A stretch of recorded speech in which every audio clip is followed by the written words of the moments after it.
fish report. Hanging at the fish report. Hanging at the fish report. Hanging at the fish report. For your latest news in high school sports, tune in to the fish report. Don't need no bed, don't need no pull. When you tune in to the fish report. Hanging at the fish report. Hanging at the fish report. You got Craig and TK and Head and D tuned in at the fish report. Coming to you live from Studio F in Russia, Ohio. It's the Fish Report Live Show with your hosts, Craig Fissinger and Ken Francis. Thursday, everyone, and welcome to another Fish Report Live. Thanks for joining us. I'm Craig Fissinger, and back for the first episode of season number 9 is Ken Francis. Ken, good to have you back for your first episode of the new season. Yeah, it is, Craig. It's great to be back with the guys on Fish Report Live. I've been off for about 4 months, missed the first couple weeks of season 9 here, but I got revived energy, Craig. I'm back from vacation, and I'm ready to go for another fun season of high school sports, all the action that comes with it, talking to the coaches, the players, and, really looking forward to the start of the season. Well, we can tell our viewers here you took a little trip to Italy, and I wanted to know, I haven't got a chance to ask you, did you see any kind of sports over there at all? Didn't see anything live, seen a little bit of soccer on television, Craig, but probably the most sports I watched was the Ohio State-Cincinnati football game. Believe it or not, there's a Ohio State Buckeye bar in Rome. Oh, okay? My. And we go in there, and the place is packed. So of all places, leave it up to The Ohio State University to have a sports bar in Rome, and you go there on game day, and the place is sold out, and you can't even get a seat. Well, yeah, soccer's big over there in Italy, and football over there, football would actually mean soccer, but they actually had real American football in Italy. They sure did, Craig, and they had cheeseburgers and nachos to go with it. So it was kind of a nice feel of the taste instead of some pasta every day. All right, well, speaking of vacations, I know Heavy D is actually out this week, so we've got Ross filling in for him back in the sound room. TK's back there. We'll check in with him a little bit later in the program. And then Kobe, who's been sitting in your seat the last couple weeks, is out in Studio R. We'll check in with him here in just a little bit as well. We're going to talk some football tonight. We're going to talk some volleyball, a little bit of cross country, and then we have a big interview coming up the second half of the show, don't we? Yes, we do, Craig. Really looking forward to talking to the head coach of the Anna boys golf team, and that's Brandon Cobb. He's in his 5th season as head coach of the Rockets. He's Shelby County League runner-up this year, finishing 10-2 behind a very strong Fort Laramie Redskin golf team. And looking forward to talking to him about some of his seniors that make his team go. I know his son is a very good golfer, Craig. Shelby County League runner-up player of the year. So it's going to be exciting to see what it's going to take for his Rockets to continue into the postseason and what keeps his team motivated as the season winds down. Yeah, I can't wait to talk to him. They're playing very well right now. Actually, I thought Minster was probably the best team in this area, maybe one of the best teams in the state right now. Mm-hmm. They went over there on Monday, beat Minster Wildcats by 1 stroke, I think 158 to 159. Very close match there. But, yeah, I'm excited to talk to Coach Cobb here the second half of the show. But let's get things started talking some football. For that, we're going to go out to Studio R, check in with Covey. And, Covey, I know you've been sitting here in this seat the last couple weeks. The good thing is you got your own office to yourself out there in Studio R now.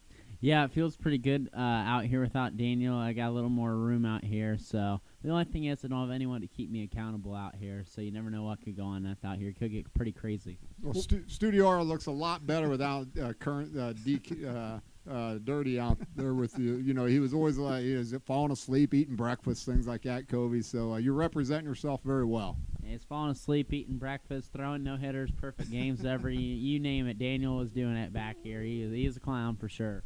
Well, I know last week, Kobe, we talked some MAC football, went through a few games that I was interested in. This week with Ken back, let's talk about all the MAC games, including one big CCC game. We'll get things started. The Anna Rockets visiting the St. Henry Redskins. The Rockets have been lighting up the scoreboard. Can St. Henry put a stop to that? No, I don't think they will, Craig. And lighting up the scoreboard, it's pretty much right. You're spot on right there. They have been lighting up the scoreboard, blasting off on that offense, pun intended there, with Riley Hulskamp and Bart Bixler. We're going to keep hearing those names all year. And Zach Ambos there, 15-16, what I read on my stats for the PATs this year. That's an underrated thing in high school. When you can get a guy that gets the PAT over 90% of the time, that's pretty consistent, and that 1 point can make a huge difference in a high school football game that people sometimes don't even come to know. That's almost guaranteed in the college game. and mostly in the NFL. So that makes a big difference. Rockets roll pretty easily here over St. Henry, who did get their first win over Delphos St. John's 24-21 last week for Coach Brad Luthman's squad. Covey, let's talk about probably the game of the week in the MAC, and there's going to be a lot of orange and black at Memorial Stadium in Minster as the Cavaliers travel to Minster. The battle of two 3-0 teams, battle of two MAC powerhouses. Who do you like in this one? Now, this is going to be a great battle. Definitely probably the game of the week in the area. Excuse me there. And 3-0 teams. This is pivotal early in the MAC standings to see who gets the regular season crown. I like Coldwater here, and I'm going to have to say it's plays of that tough-nosed defense. They shut out Versailles after Versailles put 48 points up on the board against Delphos Jefferson in week 2, and they were scoring all over the place. Just had multiple guys there running it down the Tigers' throat. Played really well, but I like Coldwater by a score here. Next game, Covey, and that is Delphos St. John at Marion Local. After week 2, Marion was sitting there at 1-1. I was a little worried about them. They're 2-1. I think they look just fine. Yeah, it's no surprise. Definitely, I think Marion will move to 3-1 here with a win over Delphos St. John's here. And the big thing is that game against Parkway. They had a 96-yard touchdown pass. They had a few turnovers that were set up inside the red zone. So a lot of the points were handed to them by Parkway on the hands of great defensive and special teams plays by the Marion Local Flyers. So that was huge in getting them going and resulting into a 49-0 rout. The tail end of their schedule is really going to tell them where they go this year. They moved down to Division 7, so it'll be interesting to see where the Flyers go. Some people say this might be an off year for Marion, but I'm not seeing it yet. That loss to Bishop Watterson still doesn't mean much to me at all.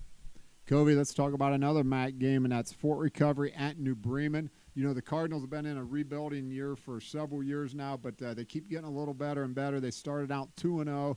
They lost last week. Fort Recovery is always a solid team. What's it going to take for the Cardinals to get back on track? Yeah, definitely a revenge in the minds of the Indians. The Indians finished at a 4-6 mark there for Coach Niekamp over there. And I think Fort Recovery ekes this one out. New Bremen struggling on the offensive side of the ball. Struggled to contain that high-powered Anna offense last week.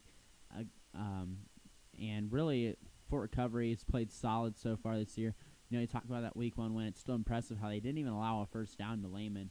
So I think it's closer than what people expect, but I think Fort Recovery just ekes it out. And our last MAC game is Parkway at Versailles. I want to like both of these teams, Covey. I'm still trying to figure out if either one of them is legit. Do we find out this week? Yeah, it's going to be a big telltale sign of where the team's seasons can go. Parkway went 2-0 through the conference. Their fortunes didn't go so well against Marion. They're sitting at 2-1, but if they can beat the Versailles Tigers, they're sitting at 3-1, and they're sitting in a good place for a potential playoff run if they run the table, win 2-3 more games over the course of the next 6 weeks after this, or the next 6 games.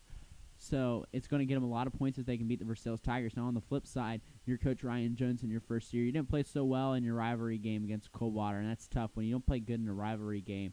It's really kind of draining to your team, so to speak. And so how they're going to recover is going to be a big key in this game. If they win, they're sitting at 2-2. And you never know what can happen in the MAC. You know, they're in Division 5, so they've got a little more of an uphill climb to make the playoffs because they're playing mostly Division 6 teams, and that's not getting them as many points. But I like the Tigers here specifically because they're at home. I think they'll score a touchdown late to go up and win by 7. And a big thing about Versailles is listening on the radio to their game, had 17 first-half passes. So that's something you don't hear out of Versailles too much. I know under Coach Adam Miller they were a very run-heavy offense, trying to run it down people's throats. But they had 17 pass attempts in the first half against Coldwater. So it'll be interesting to see if they continue forward with passing as much as they did in week 3. Covey, that's a big list of a lot of really good MAC games right there. But, Covey, I feel the game of the week is probably in the CCC, and that's when the Covington Buccaneers are going to travel to Fort Loramie. No doubt the game of the year in the CCC. And, Loramie's got a lot of talent. Covington is right there. Got a good team this year. Who do you like? I like the Redskins in this one by about 2 touchdowns here. Covington isn't a pushover. They only lost to 10 by Minster. Kept that game tight a majority of the game. Covington's got a nice team there. Coach Cates does a nice job over there. And coming over from Twin Valley South a few years ago, Covington's got some athletes, made some nice postseason runs here. But it's Laramie's game to lose. I like that spread offense over there. We're going to talk about the play of quarterback Colin Moore over there. That hard-nosed defense led by Max Swain. They got some nice skill position players like Nick Brandaway, who had a nice game against Miami East, and Laramie just looked sharp in that game. It was 34-0, and it got called, and that say Miami East is about the third best team in the CCC over there. So it's really Laramie's flexing their muscle right now. It'll be a big game to show Coach Wells' team where they're at in the midpoint of the season. But I got the Redskins in here by 2 touchdowns. I agree with you there, Covey. I think the Redskins got way too much athletic talent and very skilled at the position players with Moore and Brandaway. Look for the Redskins to roll.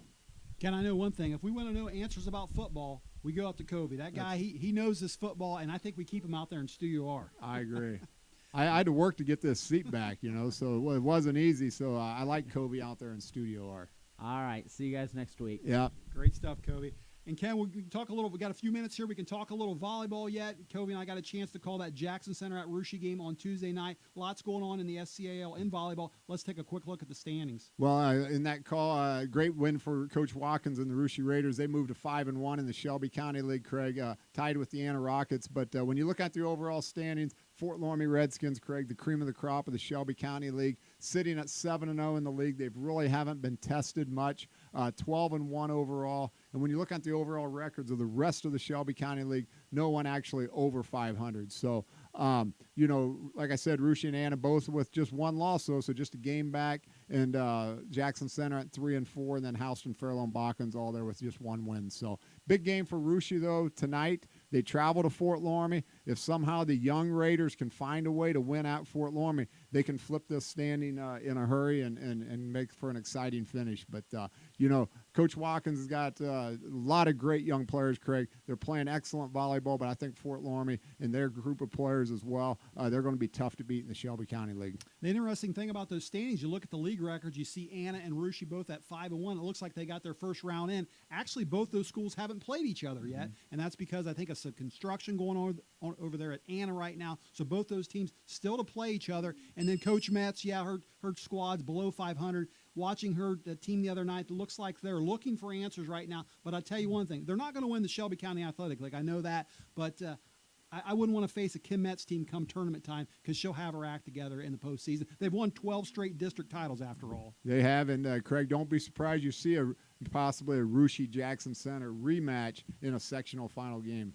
And it's a little bit more time left for some cross country. And if folks want to watch a local meet this weekend, our neighbors over there at Versailles have their annual Tour de Sewer going on. I know you've been to that, Ken. It's a good place to watch a meet, isn't it? Yes, it is, Craig. A lot of fun. It's close to home, which is very nice. And, you get to see the course. You get to see the kids almost throughout the whole race. You really get to see the last about half mile for sure. And it's just a fun place to go and watch. A lot of good local talent and a great place to watch cross country. And another meet going on that's maybe not such a great place to watch cross country, but some local teams will be there, is in Kettering at their Saturday Night Lights, which, as it sounds, they're running under the stadium lights. Again, not such a great place to watch because most of it's in the dark, but you've got Russia, Fort Laramie, Houston, Minster's all going to be there. They get some very good schools there, and it's kind of more of a party than anything, isn't it? It is, Craig, and I've been to that meet as well. There's not a whole lot of cross-country races that you and I and TK, as a matter of fact, have not been to, so we've been to most of them. And but it's actually a very fun race, Craig. And like if you would like, you could actually go to the Tour de Sewer in the morning and the Centerville Lights in the evening. Catch them both. Maybe do a little shop and maybe a little bit of food and snacks in between. And you got a whole day of cross country. Great stuff there. Let's take a short break, Ken, but stay right there. When we come back, we've covered football, we've covered volleyball, we've covered cross country. Going to talk a little boys golf after the break with Anna coach Brandon Cobb.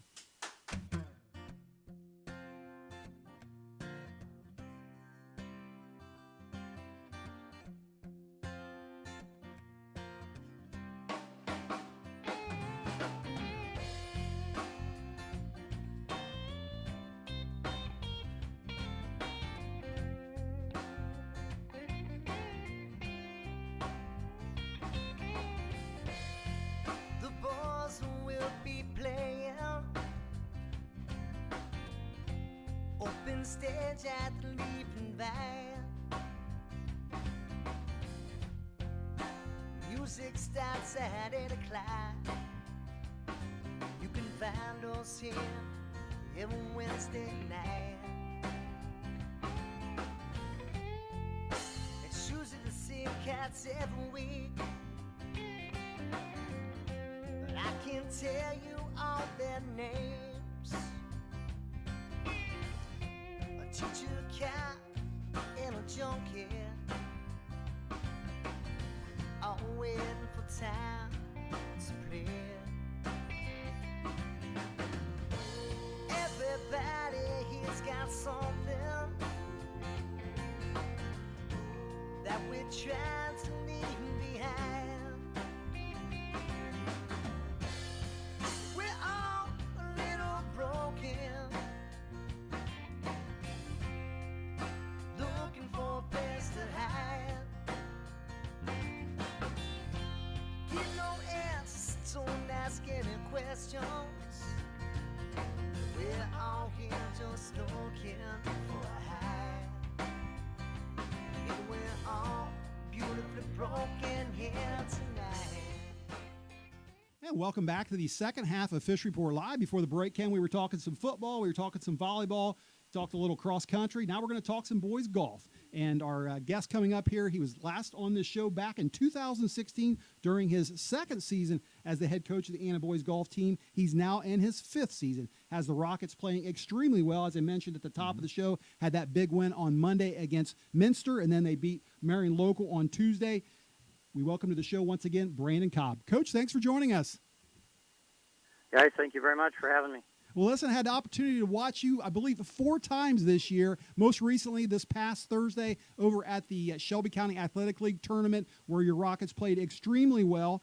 Maybe it's just me, but it seems like we're playing some very good golf in the Shelby County Athletic League right now. It was kind of a refreshing season. If you go back in the middle of the summer, I work at the golf course, so you see the guys out there all season long from all the schools. Playing and putting in the time, and you knew that scoring across the area was going to be better this year, and just the league was going to be more competitive. Each of the last couple of years, it's kind of been a two-dog race, whether it was us and Larmy or us and Russia or Larmy and Russia. And this year there were some nights where you just didn't know what to expect. And the other nice thing is that the teams are awful young. Botkins is young, Russia's young. We're fairly young ourselves. So it's nice to see good young talent in the league, and it's going to be competitive for a couple of years now at least. Well, Coach, I have to admit, this is really my first season of following a full year of boys golf. I got a son that's playing now, and I'm loving it. And one part in particular that I like is watching the coaches actually interact with some of the younger golfers, especially when it comes to things like explaining rules. I want to ask you, what kind of interaction do you have with your players maybe during a typical match? It's nice what the state's done over the last couple of years to allow more access from the coaches. We're not allowed on the greens, and we're not allowed in the bunkers, and the players have to come out of those areas for us to talk. But other than that, we can go up at any point in time as long as we don't slow play. So for me, it's kind of a night-by-night thing, what I do. You mentioned Minster the other night. We knew what we had to do going in. I didn't bother the guys a whole lot that night. I just kind of let them go and do their thing. There was enough pressure already. Other nights where it's a little more relaxed and stuff, I'll get up there and talk a little more. We'll talk club selection, shot selection, yardages. And then when it comes to rulings, you try to be in the right place at the right time and just help out as much as you can. USGA has made it much easier this year with some of the common sense rulings. So again, for me, it's different each night and who the opponent is and how much pressure I think my guys are feeling. Coach, this is Ken. I appreciate you being on our show with us tonight. You've had a successful season. You finished 10-2 in the tough Shelby County Athletic League, getting runner-up to a very good Fort Laramie Redskin team. Let's talk about a couple of the seniors that have helped lead your team this year, Cole Maurer and Bryce Havenar. Tell us a little bit about their role on the team and how they've played a big part of it. Well, for both of them, it's been great. As a coach, you look for stability in your roster, and we've had that with them. They both initially, as a freshman, did not make varsity, but by the midpoint of that freshman season, we're in the lineup every day. So for 3.5 to 4 years now, we've had that stability with those guys. Cole's a 2-time first-team player. His sophomore year, he was also a second-team player. Bryce Havenar has been second-team and honorable mention as a junior and senior. So we've had that stability there, and that's been great, and especially with my team because we're still fairly young. I've got 2 sophomores, and my junior is only a second-year player. So to have those seniors there, to know what you're going to get out of them, and it just makes life a little easier. So it has been very nice. We're very appreciative of everything they've done, and glad they stuck it out and continue to get better for all 4 years. Coach, Craig talked a little bit about his son and how he's enjoyed going out and watching golf matches throughout the season. And your son, obviously, Bryce, has been an instrumental part of the Rockets' success.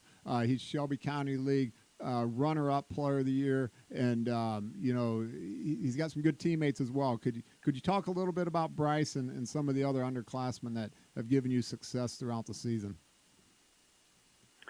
Yeah, for me, it's been quite a treat. I started coaching Anna Golf 10 to 11 years ago at the JV level, kind of looking at this point down the road, being excited about being able to coach my own son. And I'm sure he'd say, Dad, get lost most of the time. But all in all, it's really been fun. It's been great. He's worked really hard the last couple of years. I think he was 4th overall last year as a freshman, so his goal coming in was to be the player of the year. Obviously, Adam Ballas had a great season as a freshman there at Laramie. Made sure Bryce didn't win that, and he was 2nd overall. So it's really been fun. I hope he continues just to grind it, and he wants to get better. I know him and Adam have actually talked a little bit since they played together the other day. So not only is it great for competition, but maybe they each found a friend too. And then on the rest of our roster, I've got Carter Gordon, who's our 3-man, another sophomore, and emotionally is our most steady player. You don't know if he's shooting 38 or 47. He's solid. He's dependable. And so emotionally, he just kind of helps settle the guys that he's playing with. And then I've got Spencer McClay, who's a junior, 2nd-year guy. He's kind of been up and down a little bit this year, but he's solid in our top 5, and we really need him. So I hope he keeps working and grinding out, and then maybe he can kind of turn things around here late in the year. But all in all, it's been a really solid season. We did want to get Laramie in the league, and that didn't happen. But we'll see what happens here in the postseason. Coach, speaking of the postseason, it's just around the corner here. Most teams have wrapped up regular season play. They're waiting on the postseason, but you've got a couple matches left to go before postseason starts for your Rocket team. Tell us the importance that these couple matches will play heading into the postseason. We're just looking for consistency more than anything. We got off to a really hot start at the preview. We kind of struggled through that middle third to half of the season. Not that we played poorly, but we weren't shooting the numbers that we thought we needed to see to reach the goals that we wanted to here in the postseason. So as we've gotten here later in the year, it's really been nice to see some of the numbers that we've put up at a few of our invitationals, the Minster match the other night. So as we finish up, we're just looking to stay consistent with what we've been doing.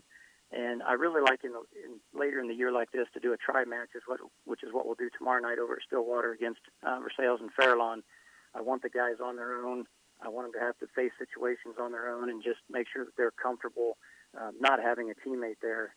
So that's kind of what we do late in the year. Our practices will kind of adjust and play some tougher games that I've come up with over the years, and just hope that we're ready for Tuesday and hopefully beyond that.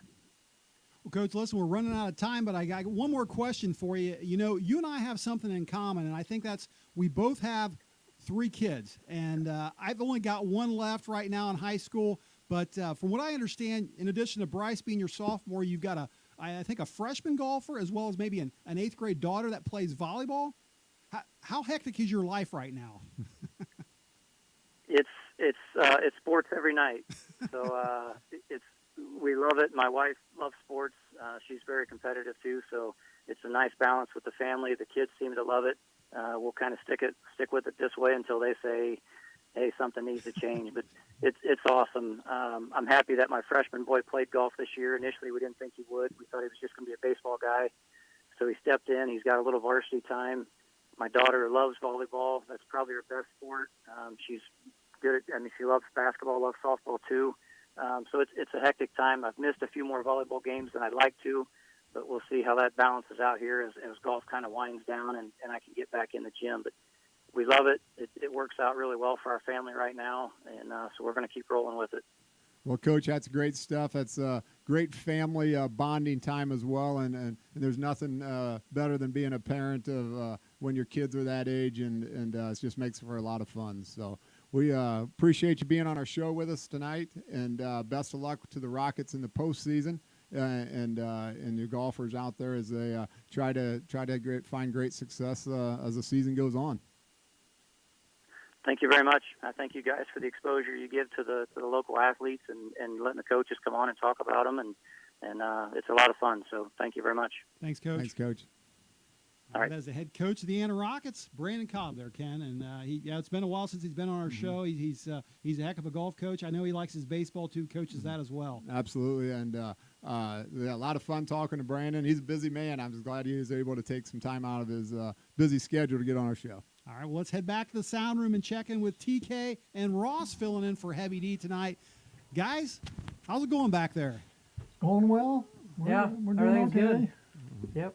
Well, TK, Kobe and I saw a little bit of volleyball here the other night. I know you've called your fair share of volleyball games this year as well, and still plan to as the season goes on.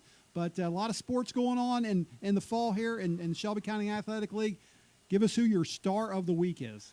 My star of the week, maybe a little bit of callback. Some people around here might not know the name Jim Breach. That gives you a little bit of an insight. That's going back. There was a guy that took his son to see some guy in Dayton to get some kicking lessons, and found out when he got there was some guy named Jim Breach giving football kicking lessons. And so his sophomore son decided he was going to be a kicker, and he is now the third leading scorer on the Anna Rockets. That is sophomore Zach Ambus. So I'm going back to Anna again this week for the star of the week. That kid's just come on, and I got a little bit of different notes than Kobe. I've been told he is 19 extra points, 19 of 20 with a field goal to give him 22 points on the year. Probably has to be the third scorer after, of course, Bixler and Hulskamp, who are really running wild up there. But this kid's come in first year, got a couple lessons from somebody who knows how to kick, and is doing really well up there as a sophomore for the Rockets. And I see him just continue to do really well up there, and maybe he'll end up in the Shelby or the Sydney Daily News like they did the nice special on the Sydney kicker earlier this year. That's good stuff, TK, and maybe, who knows, maybe he'll kick for the Bengals someday. You never know. He did his research on that one, Ken. Yeah, he did. I'm impressed. Good job, TK. And Ross, we were talking to Anna coach Brandon Cobb here just a little bit ago about golf. I know you got your first season of golf in as a freshman, still have the sectionals coming up next Tuesday. What's been your favorite part of the season? That's a good question, but I'd say probably trying to improve every night, trying to get a better score, and also like each team we play to meet them and to become friends and just know who they are and stuff. Well, that's good. I thought you might say eating Doritos and Mountain Dew in the clubhouse afterwards. That's fun too. Good stuff right there, guys. All right, thanks, Sound Room, for all that. And Ken, that's going to wrap things up for us here tonight. Do want to say special thanks to our guest, Brandon Cobb, for joining us on the show. Thanks to the viewers out there for tuning in. You're going to be around here for a while. No more vacations planned? Nope, not that I'm aware of. All right. I should be here. Well, Ken and I and the crew will all be back again next week, same time, same place. Until then, have a great rest of the week, everyone. Hanging at the fish report. Hanging at the fish report. Hanging at the fish report. Hanging at the fish report. For your latest news in high school sports, tune in to the fish report. Don't need no bed, don't need no pull. When you tune in to the fish report. Hanging at the fish report. Hanging at the fish report.